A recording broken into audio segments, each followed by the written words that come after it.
হয়ে পড়ে, আমার হার্ট ব্লক হয়ে যায়, ইমিডিয়েটলি আমাকে হাসপাতালে অ্যাডমিট করতে হয়। এরকম পরিস্থিতি হয়ে গেছিল যে আজকে সকালটা দেখতে পারবো কিনা ভাবতে পারিনি। এর থেকে কষ্টের হয়তো আর কিছু নেই। আজকে একটা কথা না বললেই পারছি না, আসলাম বলতে বাধ্য হয়ে।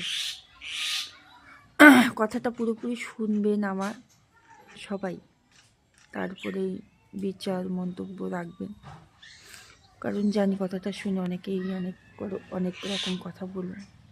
কালকে সারাদিনটাই ভালো, খুবই ভালো, আর রাত্রেবেলা হুট করে আমার শরীরটা খুব অসুস্থ হয়ে পড়ে, আমার হার্ট ব্লক হয়ে যায়, ইমিডিয়েটলি আমাকে হাসপাতালে অ্যাডমিট করতে হয়।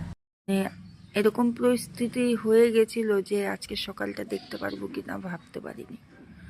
যাই হোক, ভগবানের অশেষ কৃপা আমার উপরে যে আমি বেঁচে ফিরেছি। মানে মরণটা যে কত কাছের থেকে দেখা যায়, কিছু কিছু ঘটনা এমন সময় আসে যে তখন মনে হয় এর থেকে কষ্টের হয়তো আর কিছু নেই।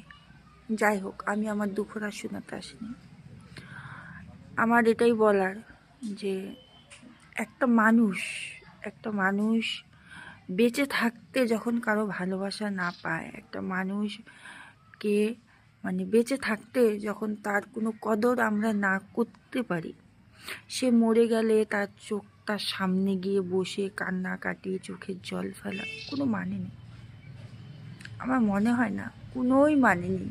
তো এটাই উদ্দেশ্য, যে বেঁচে আছে তাকে বেঁচে থাকতেই তার কদর করো, ভালোবাসো। মরে গেলে দু ফোঁটা চোখের জল ফালায় তার জন্য কেঁদে কিচ্ছু হবে না, তখন আফসোস ছাড়া কিচ্ছু হবে না যে বেঁচে থাকতে আমি এর জন্য কিচ্ছু করতে পারিনি। একসাথে থাকো, ভালোবাসা নিয়ে থাকো, দূরে থেকে কি হবে? একে অপরের দোষারোপ, একে অপরের হিংসা, একে অপরের এভরিথিং ডাজন্ট ম্যাটার। এই পর্যন্তই। তবে আমি এখন ভালো আছি। ডিসচার্জ দিচ্ছিল না ডক্টর, যেহেতু আমার বাচ্চা আছে তাই ডিসচার্জ নিয়ে চলে এসেছি। এই পর্যন্ত। কথাগুলো হয়তো গুছিয়ে বলতে পারলাম না, তোমরা একটু বুঝে নিও। বলতে চাচ্ছিলাম না, কিন্তু না বলেও পারছিলাম না, তাই বললাম।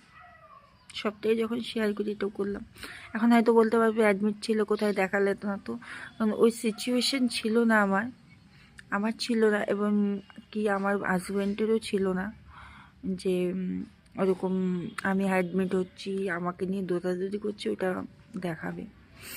আর নেই নেই নেই